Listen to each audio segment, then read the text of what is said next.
നമ്മൾ കഴിഞ്ഞ വീഡിയോകളിലെല്ലാം പഠിച്ചത് നമ്മളുടെ വീഡിയോസ് എങ്ങനെയാണ് ബ്രൗസറിൽ നിന്നോ അല്ലെങ്കിൽ ഫൈൻഡറിൽ നിന്നോ നമ്മളുടെ ടൈം ലൈനിലേക്ക് എങ്ങനെ ആഡ് ചെയ്യാമെന്നുള്ള പല മെത്തേഡ് നമ്മൾ കണ്ടു. അപ്പോൾ നിങ്ങൾ ശ്രദ്ധിച്ചൊരു സംഗതി, ഇങ്ങനെ ആഡ് ചെയ്യുമ്പം നമ്മളുടെ ടൈം ലൈൻ അതിനനുസരിച്ച് അഡ്ജസ്റ്റ് ആവുന്നുണ്ട്, ലെഫ്റ്റിലോട്ടും റൈറ്റിലോട്ടും ഒക്കെ മൂവ് ആവുന്നുണ്ട്. അപ്പോൾ അതിനുവേണ്ടി ഒരു റൂം ക്രിയേറ്റ് ചെയ്യുന്നത് നമ്മൾ കണ്ടു.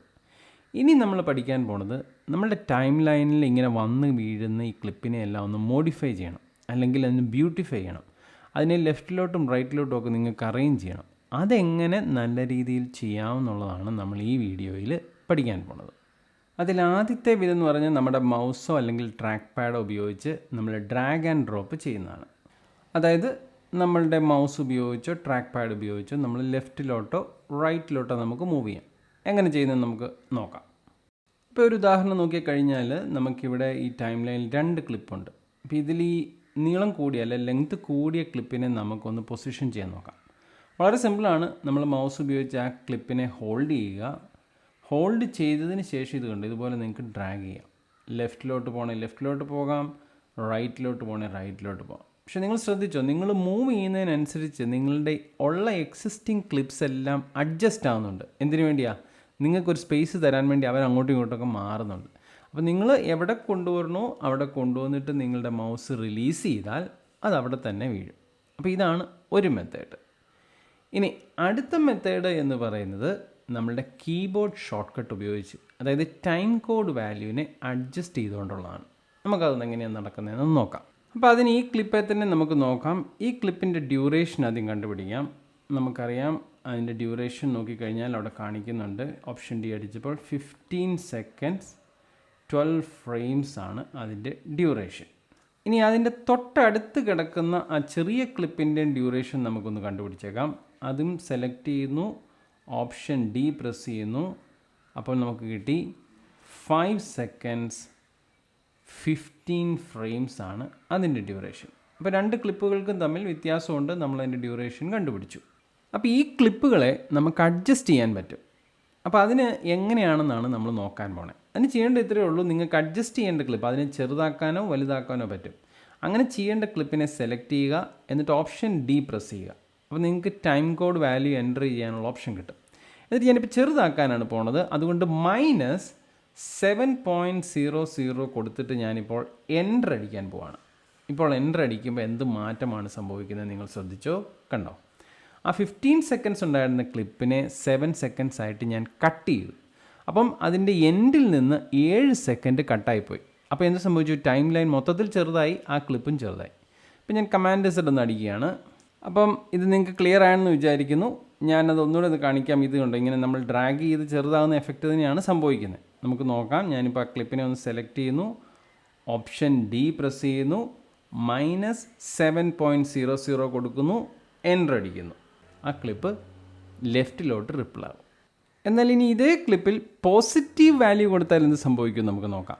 അപ്പോൾ അതിന് ആ ക്ലിപ്പ് ഞാൻ സെലക്ട് ചെയ്ത് ഓപ്ഷൻ ഡി അടിക്കുന്നു, +7.00 കൊടുത്ത് എൻ്റർ പ്രസ് ചെയ്ത് കഴിഞ്ഞാൽ ഈ ക്ലിപ്പിന് എന്ത് സംഭവിക്കും?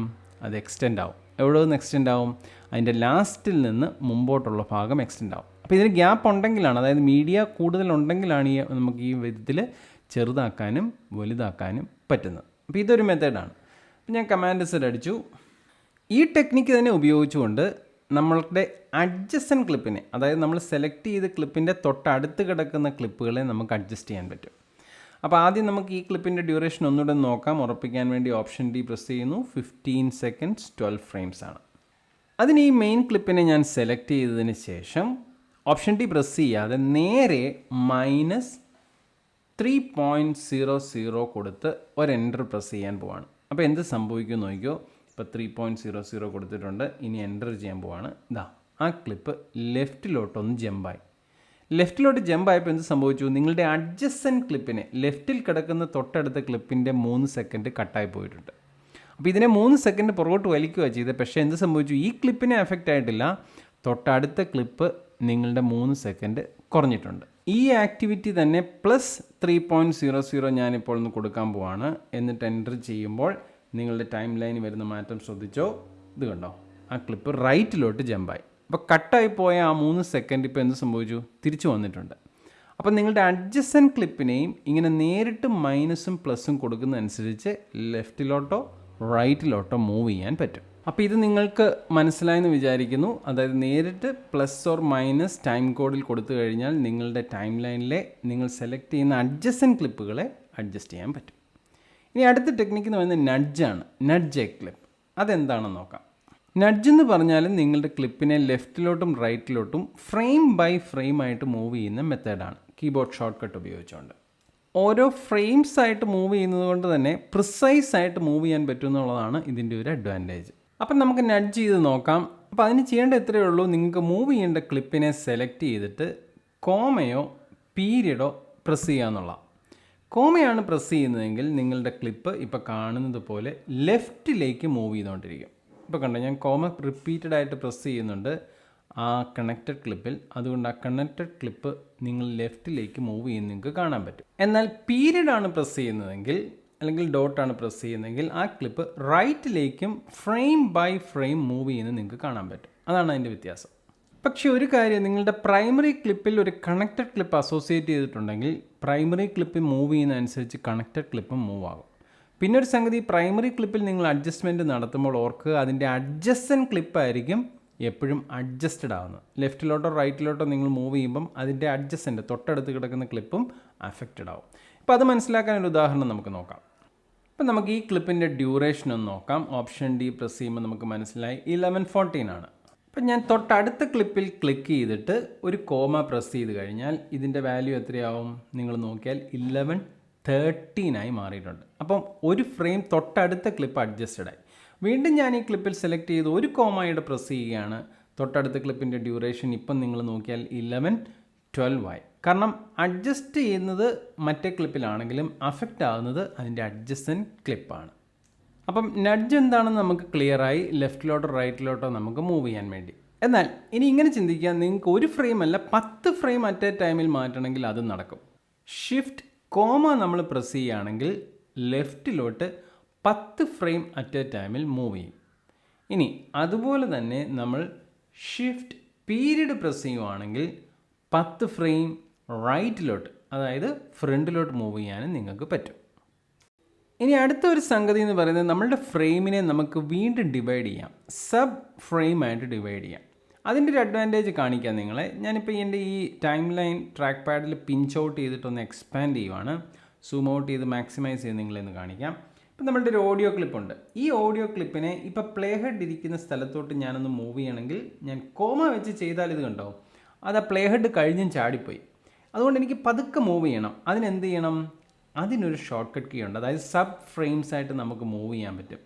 അത് ഓപ്ഷൻ കോമയാണ്. അപ്പോൾ ഓപ്ഷൻ കോമ പ്രസ് ചെയ്ത് ഞാനിപ്പോൾ ചെറുതായിട്ട് മൂവ് ചെയ്യുമ്പോൾ കണ്ടോ, വളരെ പ്രിസൈസ് ആയിട്ട് എനിക്ക് മൂവ് ചെയ്ത് എനിക്ക് പ്ലേ ഹെഡിൽ കൊണ്ട് അറ്റാച്ച് ചെയ്യിപ്പിക്കാം. അപ്പോൾ ചെറിയ ചെറിയ മൈനർ അഡ്ജസ്റ്റ്മെൻറ്റ്സ് നിങ്ങൾക്ക് ക്ലിപ്പിൽ ഇതുപോലെ മൂവ് ചെയ്യേണ്ട കേസുകളിൽ നിങ്ങൾ ഓപ്ഷൻ കോമയോ ഓപ്ഷൻ പീരിയഡോ ഉപയോഗിച്ച് നിങ്ങൾക്ക് ലെഫ്റ്റ് ഓർ റൈറ്റ് നിങ്ങൾക്ക് മൂവ് ചെയ്യാൻ പറ്റും. ഇത് വളരെ പ്രിസൈസ് ആയിട്ടുള്ള ഏറ്റവും മൈനർ ആയിട്ടുള്ള അഡ്ജസ്റ്റ്മെൻറ്റ്സ് നടത്താനും നിങ്ങളെ സഹായിക്കും. പക്ഷെ നമ്മളിപ്പോൾ ഈ പഠിച്ച എല്ലാ മൂവ്മെൻറ്റിലും നിങ്ങൾ ശ്രദ്ധിച്ച് കാണും, നിങ്ങളുടെ ടൈം ലൈനിൻ്റെ ഓവറോൾ ഡ്യൂറേഷൻ ഈ അഡ്ജസ്റ്റ്മെൻറ്റ്സിലെല്ലാം അങ്ങോട്ടും ഇങ്ങോട്ടും മാറുന്നുണ്ട്. പക്ഷെ അത് നിങ്ങൾക്ക് വേണ്ടെങ്കിലോ? അങ്ങനെ ഒരു ആവശ്യമുണ്ടെങ്കിൽ നിങ്ങൾക്ക് ടൂൾസ് മെനുവിൽ പോയിട്ട് നിങ്ങൾക്ക് പൊസിഷൻ ടൂൾ എടുക്കാൻ പറ്റും. പക്ഷെ അവിടെ ഒരു സംഗതി അപകടമുണ്ട്. അതായത് ക്ലിപ്പിനെ ഓവർ റൈറ്റ് ചെയ്യുന്ന മെത്തേഡാണ്. നമുക്ക് നോക്കാം.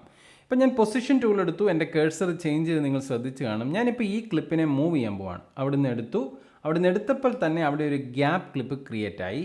ഇനി ഞാൻ എവിടെയാണോ പ്ലേസ് ചെയ്യുന്നത് ആ പ്ലേസ് ചെയ്ത സ്ഥലത്തെ ക്ലിപ്പുകൾ റീപ്ലേസ് ആവും. അപ്പോൾ അഡ്വാൻറ്റേജ് എന്താ?